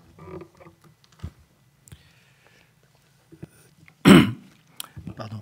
De par la loi du 7 juillet 2016, le périmètre d'un site patrimonial remarquable se substituent aux anciens outils de protection du patrimoine, c'est-à-dire la ZPP-AUP et la VAP. En 2012, une démarche dans le prolongement de l'adoption du PLU avait été engagée par la commune pour la création d'une AVAP. AVAP, c'est aire de valorisation de l'architecture et du patrimoine. Un diagnostic et un projet de zonage avaient été élaborés. Il convient donc aujourd'hui d'actualiser et de poursuivre les études sous la forme d'un site patrimonial remarquable. Le Conseil est invité à autoriser le lancement d'une étude préalable pour la création de ce SPR et autoriser Madame le maire, etc. etc. Il fait, etc. Est-ce qu'il y a des questions sur ce point ? Alors là-dessus, il y aura un petit coût, mais qui n'est pas énorme. On l'a demandé effectivement que ça soit calculé par notre bureau qui fait le PLU, parce qu'en fait, on a énormément d'éléments du fait de la ZPP-AIP qui avait été réalisée. Donc il y a juste une petite réactualisation, mais ça va être à la marge, parce que le patrimoine, ça évolue pas tous les 15 jours. Et puis tous les autres éléments seront pris dans le PLU. Donc on n'est pas sur des montants qui sont excessif et on aura le montant rapidement. On a demandé à notre cabinet le calculer, en sachant qu'en fait pour être petite cité de caractère, il faut engager cette démarche de SPR. Est-ce qu'il y a des questions ? On peut passer au vote ? Ouais. Qui est contre ? Qui s'abstient ? Unanimité. Merci. Renouvellement de l'opération façade. Renouvellement de l'opération façade. Alain. Alors, on avait pris en 2022 une délibération pour approuver la mise en place d'une aide communale au ravalement des façades dans un périmètre du centre historique, c'est-à-dire la zone UA et UBP. UA étant la zone urbaine proche du centre-ville et UBP, la zone urbaine patrimoniale. 10 dossiers ont été subventionnés pour un montant de 25 985 €, permettant ainsi de valoriser le patrimoine architectural de la commune. Le délai qui courait pour faire les demandes étant terminé en 2024, il est donc proposé de renouveler l'opération pour 2025-2026 sur les mêmes critères que précédemment. Alors, c'est toujours la somme qui est mise dans cette opération, c'est 30 000 € jusque dans...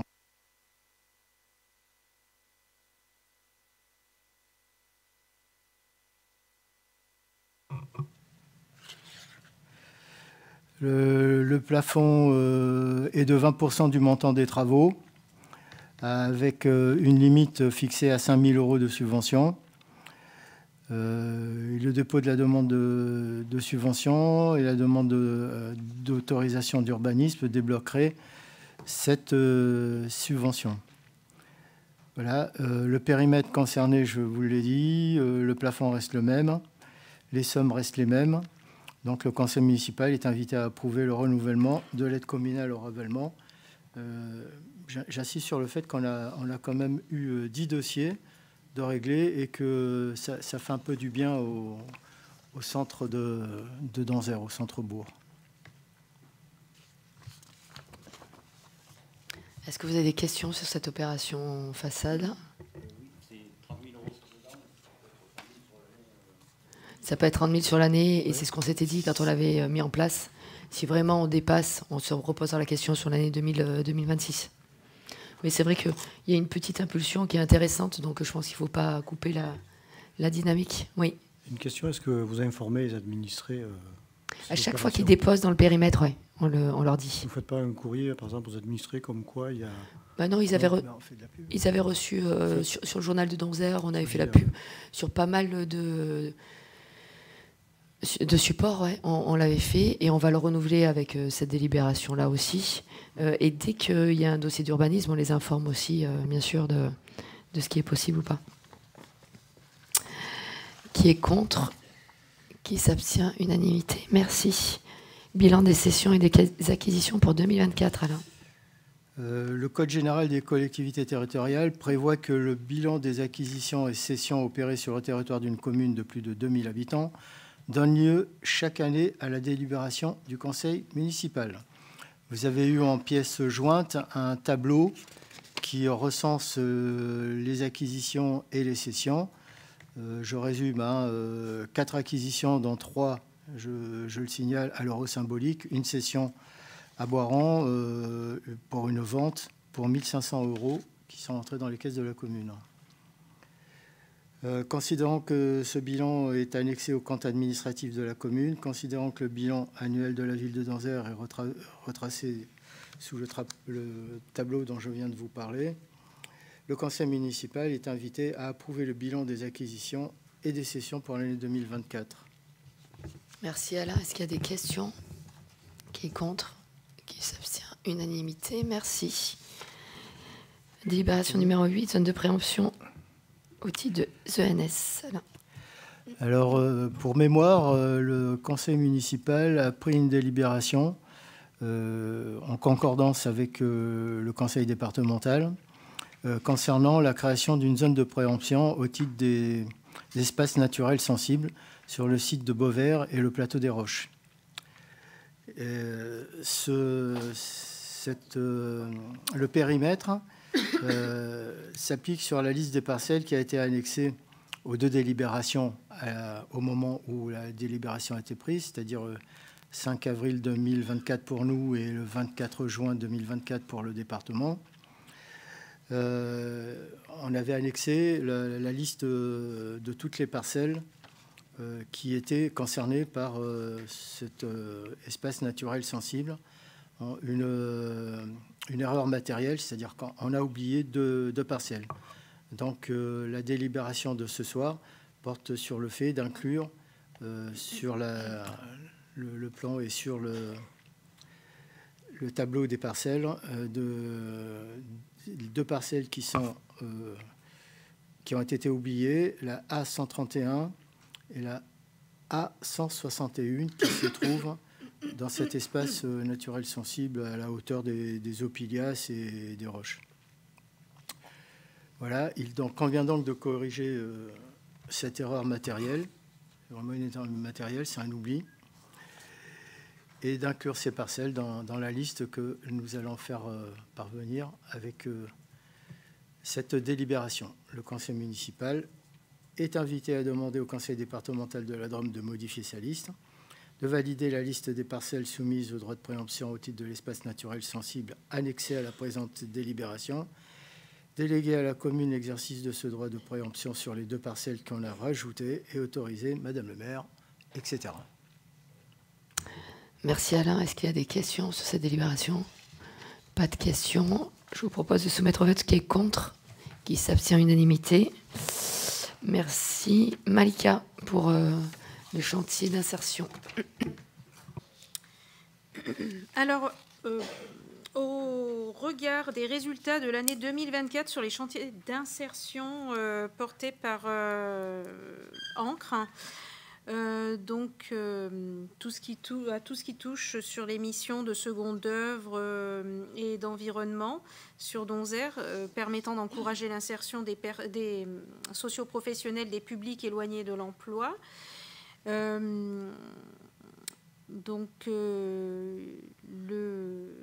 commune a conclu une convention depuis plusieurs années avec cette association et souhaite renouveler ce projet en mettant à disposition aussi bien des locaux pour les réunions, l'entreposage de matériel, mais aussi l'aide à la réinsertion de ces personnes en proposant des chantiers de rénovation et d'espaces verts. Donc pour 2025, le montant du chantier sur la commune est estimé à 78 334 €. pour un budget total de 184 328 € prévisionnels. Donc le conseil municipal est appelé à approuver la convention annexée à cette délibération et à engager les crédits nécessaires et autoriser Madame le maire à signer cette convention. Merci Malika. Est-ce qu'il y a des questions? Oui, on a une question. Est-ce qu'il serait possible de demander à Ancre d'avoir un bilan concernant la réinsertion de ces personnels Alors, pour la réinsertion, bah oui, mais je vais donner les informations dès à présent puisque je les ai apportées demain. Alors, il faut savoir que l'ensemble de ces projets, de ces missions qui ont été confiées à Ancre pour 2024 représente un volume d'heures de 7 307 heures 30 travaillées, ce qui représente la création de 12 emplois sur la commune de Donzère et des Donzérois. Parmi ces 12 emplois, il y a une répartition à raison de 2 femmes et 10 hommes. L'ensemble de ces personnes présentent des caractéristiques sociales dont les revenus relèvent des minima sociaux, en l'occurrence RSA, ASS, AAH. Et en termes de sorties comptabilisées, eh bien, on a enregistré 3 sorties de ce dispositif au cours de cette année 2024. Merci Malika pour ces éléments. Donc les 3 sorties, ça veut dire qu'ils ont trouvé un emploi? Alors, soit ils ont trouvé un emploi, donc il y a une personne qui est partie en transition professionnelle dans l'intérim, et 2 ont été neutralisés pour, on va dire, questions de santé et maternité. Et il y en a même 2 depuis ces chiffres-là qui ont trouvé un emploi plutôt long et l'autre des remplacements. Voilà. Depuis le récap. Merci. Je vous propose qu'on soumette au vote qui est contre, qui s'abstient. Unanimité. Merci beaucoup. Tarif d'occupation du domaine public. Malika, toujours. Alors, autre délibération qui concerne l'occupation du domaine public des commerces alimentaires de type food truck. Au 3 mars 2012, par règlement d'occupation et des tarifs d'occupation du domaine public, il avait été convenu que ce coût d'occupation s'élève à 3 € par jour pour les camions alimentaires de type pizzeria, glacier, crêperie, etc., avec fourniture d'électricité, en l'occurrence sur la place du Champ de Mars. Donc la commune va proposer d'autres emplacements pour accueillir des camions alimentaires toujours de type food truck sans fourniture d'électricité à hauteur de 2,50 € par jour. Et donc, le conseil municipal est... Alors, je précise, pardon, à ces 2,50 €, il faudra prévoir pour les années à venir que les tarifs soient indexés sur l'indice de révision des loyers à compter du 1er janvier 2026. Voilà, le conseil municipal est appelé à autoriser Madame le maire à valider cette... Je crois qu'il y a des questions. Oui. On vous avait demandé dernièrement un récapitulatif des sommes sur le domaine public. Et on n'a pas eu la transmission. Effectivement, on le fera pour la prochaine fois. Oui. Oui, parce qu'on fera un petit récap. Deuxièmement, créer pour type food truck 2,50 € par jour, sans électricité, je pense que ça va être très dur. Ça va être dur, je veux dire. Comment on fait tourner un food truck sans électricité? Mais après, eux, ils sont autonomes. Il y en a plein qui savent, ils mettent le groupe électrogène. La majorité fonctionne comme ça. Donc, en fait, ça leur laisse la possibilité d'avoir des emplacements où on n'a pas de branchement électrique. Mais et on a déjà eu là sur la commune qui fonctionnait comme ça. Hein. La majorité fonctionne comme ça. Pour éviter les nuisances sonores, peut-être serait préférable de... Quand on se laisse la possibilité de leur proposer des emplacements qui peuvent convenir. Donc, il y a un peu moins d'emplacements qui sont avec de l'électricité et il y en a d'autres qui sont sans électricité. Après, c'est à eux de prendre ou pas prendre en fonction de leur capacité technique. Et puis, on a une autre spécificité pour ces emplacements de food truck, c'est que les emplacements, je dirais, identifiés sont loin de raccordement électrique. Je pense en l'occurrence à l'aire de Combelonge, l'aire de covoiturage, les éoliennes ou encore les moutons, donc qui sont relativement éloignés des habitations d'une part, enfin éloignés, tout est relatif, mais en tout cas, il ne peut pas y avoir de nuisances sonores liées à l'installation de groupes électrogènes. Je parle de nuisances sonores, mais d'environnement aussi. Excusez-moi. En tout cas, il y a des endroits où on ne va pas mettre des coffrets. Sinon, ça veut dire que c'est une charge énorme pour la commune, pour 3 euros. Ou, voilà. Du Champ de Mars. Donc, mais le Champ de Mars, il sera sur l'emplacement. En fait, le Champ de Mars, il sera sur l'emplacement avec électricité. Et c'est déjà ce qui se fait. Et si tu as remarqué, on n'a pas bougé le tarif sur cette partie-là. C'est plutôt sur potentiellement des emplacements extérieurs où il faut qu'on se laisse cette latitude-là avec un tarif qui existe. Ouais. Mais Champ de Mars, oui, bien sûr. Là, par exemple, on va mettre une borne dans le parc. Il y en aura certainement à Aiguebelle aussi. Bon, si un jour il y a un food truck, il se branchera dessus et il ne fera pas avec son groupe. Voilà, mais... Je vous propose de soumettre au vote qui est contre, qui s'abstient, unanimité. Merci. Et point numéro... Excusez-moi, je suis perdue. 11, Karine. Bonsoir. Donc, comme le disait tout à l'heure Marie, nous avons des agents, notamment au niveau des ATSEM, qui fatiguent et qui ont besoin de repos pour certains et dont la santé évolue.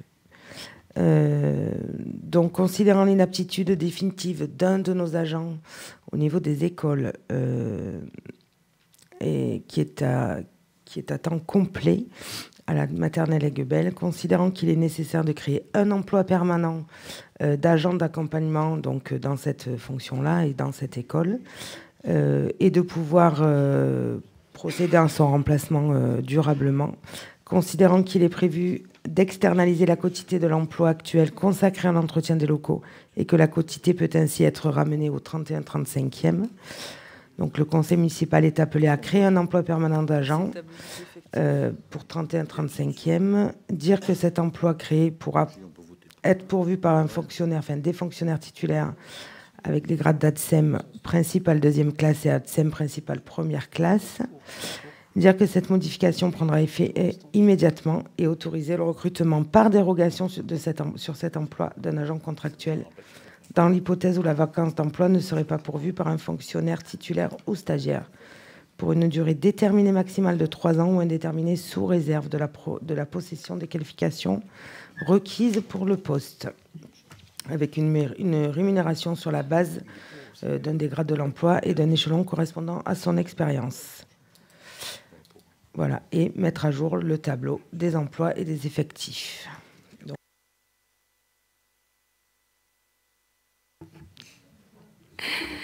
Vous avez le tableau des effectifs donc, qui suit.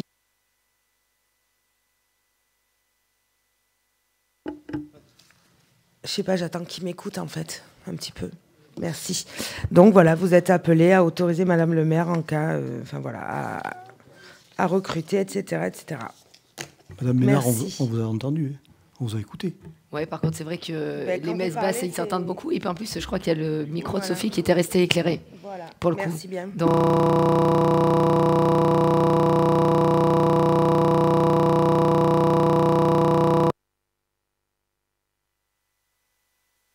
Concernant cette délibération, est-ce qu'il y a des questions, s'il vous plaît? Quelqu'un qui est malade et vous mettez une personne, c'est ça? Oui. Non, là, la personne, le médecin conseil, c'est ça, si je dis pas de bêtises. Donc, en fait, le médecin expert. Ouais.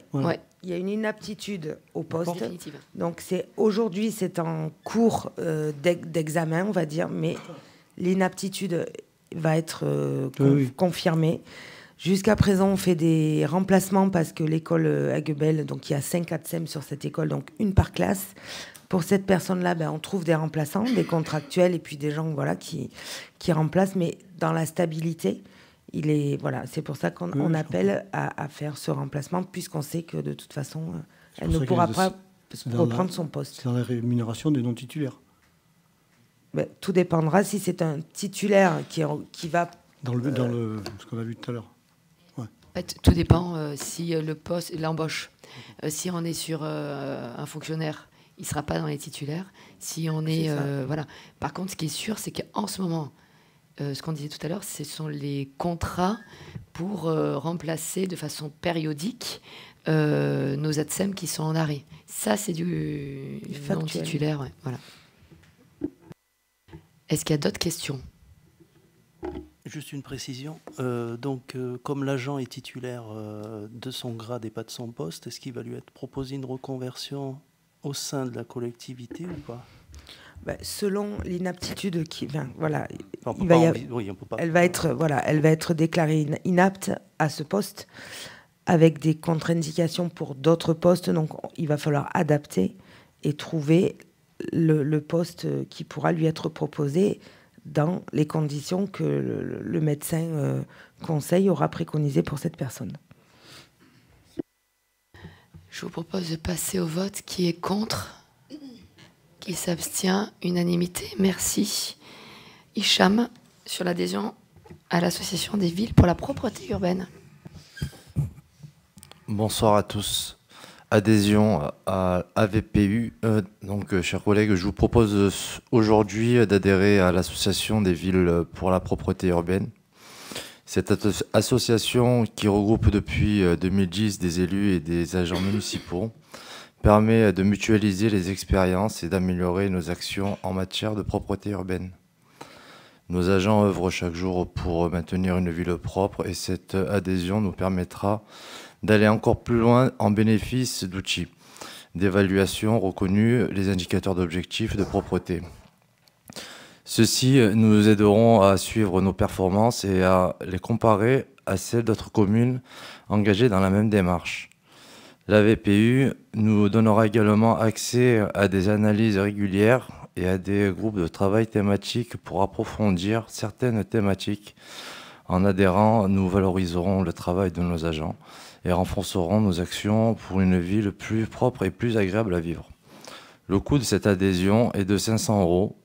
Le conseil municipal est invité à décider d'adhérer à l'association des villes pour la propreté urbaine, désigner ma personne, Hicham Margoum, en qualité d'élu, et Sawab Amri en qualité d'agent pour être les interlocuteurs de l'association. Autorise Madame le maire, ou en cas d'empêchement d'adjoint au maire, à effectuer toutes les démarches consécutives à cette adhésion et à signer au nom de et pour le compte de la commune toute pièce de nature administrative, technique ou financière nécessaire à l'exécution de cette présente délibération. Merci. Je vous invite à voter. Pardon. Merci Hicham. Est-ce qu'il y a des questions sur cette délibération? Oui, moi j'avais une question sur le périmètre de réflexion. Quand on parle de propreté urbaine, est-ce que tu sais déjà quel périmètre va être mis en déjà, place, dans un premier temps, on parle du centre-bourg, mais la propreté urbaine, c'est toute la ville. Toute la commune. C'est toute la commune, il n'y a pas d'exception. Après, voilà, on se concentre beaucoup sur là où on a le plus de monde, mais la propreté, ça concerne toute la ville. Je vous propose de soumettre au vote. Qui est contre? Qui s'abstient? Unanimité. Merci. Et dernière délibération, Aoura. Bonsoir à tous. C'est la suite de la délibération du 30 septembre 2024. Pour cela d'aujourd'hui, je vous passe les vues. Et considérant l'offre de financement émise par la Banque Postale, le bénéficiaire, pour un montant de 839 919 € et accepté par l'emprunteur Habitat Dauphinois pour financer la construction de 4 villas en accession PSLA, donc Prêt Social Location Accession, pour les Clos des Orchidées 3 de la phase 2. La commune de Donser, le garant, apporte son cautionnement, la garantie, définie dans les termes et conditions fixés dans la Convention. le conseil municipal est invité à garantir à hauteur de 100% l'emprunt d'un montant de 839 919 €, à autoriser Madame le maire ou l'adjoint à libérer en cas de besoin de ressources suffisantes pour couvrir les charges du prêt, et autoriser Madame le maire à effectuer toute démarche consécutive à cette décision et à signer au nom et pour le compte de la commune toute pièce nécessaire à l'exécution de la présente délibération. Merci Aura. Est-ce qu'il y a des questions sur cette délibération? Oui. Alors, quel est l'intérêt pour la commune de se porter garant dans ce type d'opération? Et d'autre part, quels sont les risques encourus? L'intérêt, c'est qu'on est sur du logement d'accession sociale. Sur tous les logements sociaux de la commune, il y a toujours une garantie d'emprunt qui a été prise par celle-ci. Et là, en plus, l'avantage sur ces logements-là, c'est que ça permet à certaines catégories de la population de pouvoir avoir un parcours résidentiel cohérent, c'est-à-dire ils sont locataires. Ils ont la capacité donc de devenir propriétaires avec des taux assez bas et des coûts plus bas que si ils allaient sur d'autres programmes d'investissement. Donc ça fait partie aussi du parcours résidentiel que l'on pousse sur la commune. Et jusqu'à présent, tous les prêts qui ont été garantis, que ce soit dans les différentes collectivités, il n'y a jamais eu de soucis. Je vous propose de soumettre au vote qui est contre, qui s'abstient. Unanimité, merci. Vous avez dû prendre connaissance des décisions du maire sur la fin d'année 2024 et les premières de 2025. Est-ce que vous avez des questions sur celle-ci? L'attribution du lot 7, c'est lequel? Du centre de loisirs. Lot 7, c'était la partie...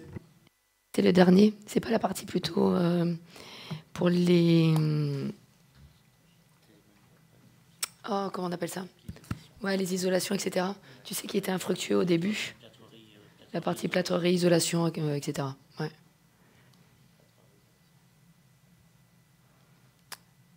Qu'on avait relancé parce qu'il était infructueux la première fois. D'autres questions? Une autre question, est-ce que vous avez eu... vous savez, vous avez parlé d'une action en justice qui a été faite par la commune, un recours, dernièrement, savoir où ça en était. Aldesport.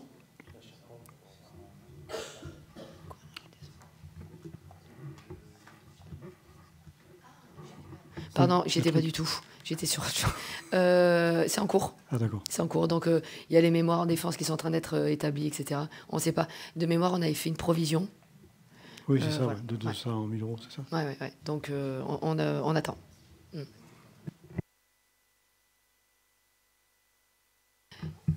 Pas plus. Et on n'a pas les montants, c'est pas bon. Donc, on vous le donnera la prochaine fois. Sur le montant, ouais, on vous l'envoie par mail avec le retour, avec le compte-rendu. On le mettra dans le compte-rendu. Très bien. Eh ben, merci pour ce conseil municipal. On vous souhaite une très belle soirée, un bon week-end. Et puis, eh ben, à bientôt. Et d'ici là, au max pour le vote du budget, pour ceux qu'on ne voit pas avant. Ah oui, alors attendez, une petite info. On a le budget participatif, donc on a les 8 lauréats. Donc vous avez dû certainement voir passer. On a eu la réunion avec les 8 porteurs de projets la semaine dernière, le 12, si je dis pas de bêtises. Et à partir, donc toute cette semaine, vous avez dû voir défiler les projets sur les réseaux. Et à partir de dimanche, pendant un mois, donc tous les dons zérois, à partir de 9 ans, peuvent voter pour les 3 projets qu'ils affectionnent particulièrement. Et donc, on validera ces projets-là lors du prochain conseil en même temps. Voilà. Donc, c'est un cru qui est sympa parce qu'il y a beaucoup de jeunes, en fait, qui ont posé des projets, qui sont venus les présenter, où c'était super structuré, etc. Donc, c'était rien que dans le déroulement et la montée en compétences de ces jeunes, le montage de dossiers, etc. C'est sympa de les voir évoluer. Donc, à vos votes. Merci à tous et bonne soirée.